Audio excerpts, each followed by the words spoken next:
2026 সালের সেই নিস্তব্ধ রাত ইনকিলাব মঞ্চের মুখপাত্র শরীফ উসমান হাদির রক্তে রঞ্জিত হয়েছিল রাজপথ। ঘাতকরা ভেবেছিল সীমান্ত পার হলেই তারা ধরাছোঁয়ার বাইরে, কিন্তু নিয়তি তাদের জন্য অপেক্ষা করছিল পশ্চিমবঙ্গের এক অন্ধকার অলিগলিতে। এসটিএফের শ্বাসরুদ্ধকর অভিযানে অবশেষে বন্দী হল দুই মূল ঘাতক, ফয়সাল আর আলমগীর। কিন্তু এই গ্রেফতার কি শুধুই পুলিশের সাফল্য, নাকি এর পেছনে লুকিয়ে আছে কোনো রক্ত হিম করা রাজনৈতিক অঙ্ক? আপনি যা দেখছেন সত্য কি তার চেয়েও ভয়াবহ? আজ আমরা উন্মোচন করব সেই নীল নকশা, যা কেবল খুনিদের নয় বরং পর্দার আড়ালের আসল মাস্টারমাইন্ডদের মুখোশ টেনে ছিঁড়ে ফেলবে। প্রস্তুত হন, কারণ পরবর্তী কয়েক মিনিট আপনার হিম হওয়ার অবস্থা হতে পারে। বাংলাদেশের ছাত্র জনতার বিপ্লবের পর যখন দেশ নতুন এক গন্তব্যের দিকে এগোচ্ছিল, ঠিক তখনই রাজপথ রঞ্জিত হল শরীফ উসমান হাদির রক্তে। ইনকিলাব মঞ্চের সাবেক মুখপাত্র হিসেবে তিনি কেবল একজন বক্তা ছিলেন না, বরং তিনি ছিলেন এক বলিষ্ঠ কণ্ঠস্বর। তার এই প্রস্থান বাংলাদেশের রাজনীতিতে যে শূন্যতা তৈরি করেছে তা অপূরণীয়। কিন্তু এই হত্যাকাণ্ডের ধরন আমাদের এক রহস্যের গোলকধাঁধায় ফেলে দেয়। অনুসন্ধানী সাংবাদিকতায় আমরা দেখেছি এই ধরনের হাই প্রোফাইল খুনের পেছনে সবসময়ই কোনো শক্তিশালী রাজনৈতিক শক্তির ইশারা থাকে। হাদিকে কেন টার্গেট করা হলো? তিনি কার পথের কাঁটা হয়ে দাঁড়িয়েছিলেন? পটুয়াখালীর ফয়সাল করিম মাসুদ ওরফের রাহুল এবং ঢাকার আলমগীর হোসেন, এই দুজন ছিলেন স্রেফ ঘাতক মাত্র। কিন্তু তাদের পরিচয় যখন বেরিয়ে আসে ছাত্রলীগের সাবেক ক্যাডার হিসেবে, তখন পুরো ঘটনার মোড় ঘুরে যায়। এটি কি কোনো পুরনো রাজনৈতিক আক্রোশ, নাকি নতুন বাংলাদেশের স্থিতিশীলতা নষ্ট করার এক ভয়াবহ প্রচেষ্টা? হত্যাকাণ্ডের পর ফয়সাল এবং আলমগীর যেভাবে উধাও হয়ে গেল, তা রীতিমতো সিনেমার গল্পকেও হার মানায়। বাংলাদেশ পুলিশের গোয়েন্দা জাল ছিঁড়ে তারা কিভাবে মেঘালয় সীমান্তে পৌঁছালো? মেঘালয়ের দুর্গম পাহাড়ি অঞ্চল এবং ঘন বনজঙ্গল ব্যবহার করে তারা ভারতে প্রবেশ করে। এই ধরনের অপারেশন কোনো সাধারণ অপরাধীর পক্ষে একা করা সম্ভব নয়।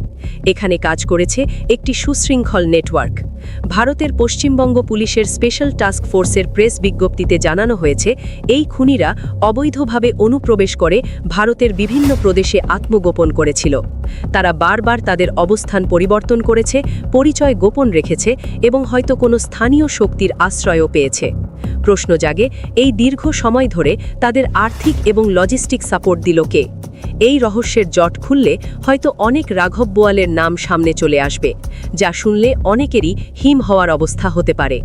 দীর্ঘদিন আত্মগোপন করার পর হঠাৎ কেন তারা বনগাঁ সীমান্তে ফিরে এলো?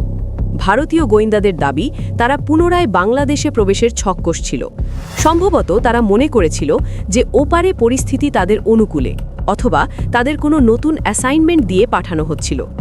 কিন্তু ভারতীয় স্পেশাল টাস্ক ফোর্সের কাছে আগাম তথ্য ছিল। শনিবার দিবাগত রাতে যখন বনগাঁর সেই গোপন আস্তানায় অভিযান চালানো হয়, তখন খুনিরা পালানোর কোনো পথ পায়নি। ফয়সাল এবং আলমগীরকে হাতে নাতে গ্রেফতার করার পর তাদের যখন জিজ্ঞাসাবাদ করা হয়, তখন বেরিয়ে আসে অবৈধ অনুপ্রবেশের সুনির্দিষ্ট ধারা। কিন্তু আমাদের নজর শুধু তাদের গ্রেফতারে নয়, বরং তাদের এই মুভমেন্টের পেছনের কারণ বিশ্লেষণে। তারা কি বাংলাদেশে ফিরে এসে কোনো বড় ধরনের রাজনৈতিক অস্থিরতা তৈরির নীল নকশা বাস্তবায়ন করতে চেয়েছিল? দর্শক, ভিডিওর আরও গভীরে যাওয়ার আগে আপনাদের কাছে একটা অনুরোধ, এই ধরনের প্রতিটি গুরুত্বপূর্ণ আপডেট এবং ইনডেপথ অ্যানালিসিস পেতে আমাদের চ্যানেল নিউজ বিডি লাইভ এখনই সাবস্ক্রাইব করুন। ইতিহাস আমাদের শিখিয়েছে, রাজনৈতিক হত্যাকাণ্ডের বিচার অনেক সময় আই ওয়াশ বা লোক দেখানো নাটকে পরিণত হয়। আপনাদের মনে আছে 2018 সালে ইস্তাম্বুলের সেই রক্ত হিম করা জামাল খাশোগি হত্যাকাণ্ডের কথা? গোটা বিশ্ব যখন ক্ষোভে ফেটে পড়ল, তখন সৌদি প্রশাসন তড়িঘড়ি করে কিছু ভাড়াটে খুনিকে গ্রেফতার করল এবং কয়েকজনের ফাঁসিও দিল। বিশ্বকে দেখানো হলো যে বিচার হয়েছে। কিন্তু আসল সত্য কী ছিল? আসল হুকুমদাতা এবং হত্যাকাণ্ডের মূল মাস্টারমাইন্ড মোহাম্মদ বিন সালমানকে কেউ স্পর্শ করতে পারেনি। হাদি হত্যাকাণ্ডের ক্ষেত্রেও কি আমরা একই মডেল দেখতে যাচ্ছি? ফয়সাল এবং আলমগীর হয়তো সেই হাত যারা ট্রিগার চেপেছে, কিন্তু সেই মস্তিষ্কটি কোথায় যারা এই খুনের পরিকল্পনা করেছে? এখানেই ইনভেস্টিগেটিভ জার্নালিজমের বড় প্রশ্নটি সামনে আসে। জামাল খাশোগির শরীরে যেমন বিষাক্ত ইনজেকশন পুশ করা হয়েছিল, শরীফ উসমান হাদির রাজনৈতিক ক্যারিয়ার এবং জীবনকেও কি একইভাবে বিষাক্ত কোনো ষড়যন্ত্রের নীল নকশায় বিদ্ধ করা হয়েছে? সৌদি আরবের সেই ঘটনার সাথে হাদি হত্যাকাণ্ডের কাঠামোগত মিল আমাদের শঙ্কিত করে তোলে। খাশোগি যেমন রাজপরিবারের ভেতরের খবর জানতেন, হাদিও কি এমন কোনো পর্দার আড়ালের ষড়যন্ত্র জেনে ফেলেছিলেন যা ফাঁস হলে ক্ষমতার তাসের ঘর ভেঙে পড়ত? শুধু ভাড়াটে খুনিদের বিচার করলেই কি হাদির আত্মা শান্তি পাবে? বাংলাদেশের বিচার ব্যবস্থাকে এখন প্রমাণ করতে হবে যে এটি কোনো ধামাচাপা দেওয়ার চেষ্টা নয়, বরং প্রকৃত অপরাধীকে খুঁজে বের করার লড়াই। এই পর্দার আড়ালের ষড়যন্ত্র নস্যাৎ করতে হলে আমাদের আরও গভীরে যেতে হবে, কারণ হুকুমদাতারা যখন ধরাছোঁয়ার বাইরে থাকে তখন বিচার ব্যবস্থা স্রেফ একটি প্রহসনে পরিণত হয়। ভূ রাজনৈতিক এই দাবার বোর্ডে ভারত ও বাংলাদেশের সম্পর্ক এখন এক অগ্নি পরীক্ষার মুখে। ফয়সাল এবং আলমগীরের ভারতের বনগাঁ সীমান্তে ধরা পড়া কেবল একটি সাধারণ গ্রেপ্তার নয়, এর পেছনে থাকতে পারে দীর্ঘমেয়াদী কোনো ইন্টেলিজেন্স শেয়ারিং অথবা কোনো গোপন পলিটিক্যাল ডিল। প্রশ্ন উঠছে, ভারত কি এই ঘাতকদের স্রেফ অপরাধী হিসেবে হস্তান্তর করবে, নাকি তাদের কাছে থাকা তথ্যগুলো কোনো কূটনৈতিক দর কষাকষির হাতিয়ার হিসেবে ব্যবহৃত হবে? তারেক রহমানের জন্য এখন সবচেয়ে বড় চ্যালেঞ্জ হল ভারতকে এই খুনিদের হস্তান্তরে বাধ্য করা এবং একই সাথে দেশের ভেতরে থাকা তাদের গডফাদারদের মুখোশ উন্মোচন করা। যদি এই প্রক্রিয়ায় কোনো শৈথিল্য দেখা যায়, তবে জনগণের মনে এই ধারণা বদ্ধমূল হবে যে ক্ষমতার পালাবদল হলেও খুনের রাজনীতির মাস্টারমাইন্ডরা সবসময়ই ধরাছোঁয়ার বাইরে থেকে যায়। আমরা যখন এই প্রতিবেদনটি তৈরি করছি, তখন আমাদের কাছে আরও কিছু গোপন তথ্য আসছে। শোনা যাচ্ছে এই ঘাতকদের গ্রেপ্তারের পেছনে হয়তো কোনো বড় ধরনের রাজনৈতিক ডিল বা সমঝোতা কাজ করছে।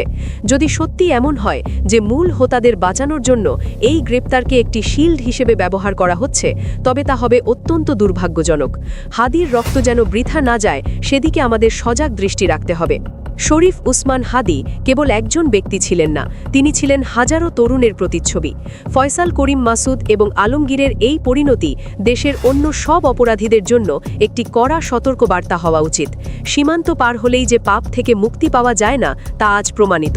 আমাদের দাবি পরিষ্কার, কেবল অস্ত্রধারী খুনিদেরই নয়, বরং সেই নেপথ্যের কারিগরদেরও বিচারের কাঠগড়ায় দাঁড় করাতে হবে, যারা সীমান্ত পার হতে এই খুনিদের অর্থ এবং শক্তি জুগিয়েছিল। তদন্ত যেন কেবল ফয়সাল আর আলমগীরের মধ্যে সীমাবদ্ধ না থাকে। তাদের রিমান্ডে নিয়ে কঠোর জিজ্ঞাসাবাদের মাধ্যমে বের করে আনতে হবে সেই হুকুমদাতাদের নাম। বিচারের নামে কোনো প্রহসন এদেশের সচেতন জনতা মেনে নেবে না। আজকের এই সংকটকালীন সময়ে আমরা যদি চুপ করে থাকি, তবে আগামীর ইতিহাস আমাদের ক্ষমা করবে না। আমাদের মনে রাখতে হবে, ফয়সাল আর আলমগীরের মতো ঘাতকরা স্রেফ মরণ কামড় দেওয়া বিষধর সাপের লেজ মাত্র। আসল বিষদাঁত লুকিয়ে আছে সেই সব রাঘব বোয়ালদের মুখে, যারা ড্রয়িং রুমে বসে এই হত্যার নীল নকশা এঁকেছে। এই ঘাতকদের গ্রেপ্তারের খবর যেন আমাদের আসল লক্ষ্য থেকে বিচ্যুত না করে। এই খুনের নেপথ্যে থাকা সেই অর্থনৈতিক যোগানদাতা এবং রাজনৈতিক প্রশ্রয়দাতাদের আইনের আওতায় না আনা পর্যন্ত রাজপথ শান্ত হবে না। প্রতিটি বিপ্লবী জনতাকে আজ অতন্ত্র প্রহরীর মতো জেগে থাকতে হবে, যেন কোনো অন্ধকার হাত এই বিচারের প্রক্রিয়াকে শ্বাসরোধ করে হত্যা করতে না পারে। ভাড়াটে খুনিরা আজ খাঁচায় বন্দী, কিন্তু তাদের পেছনে সুতো নাড়ানো সেই অদৃশ্য হাতগুলো কি এখনও মুক্ত বাতাসে ঘুরে বেড়াচ্ছে না?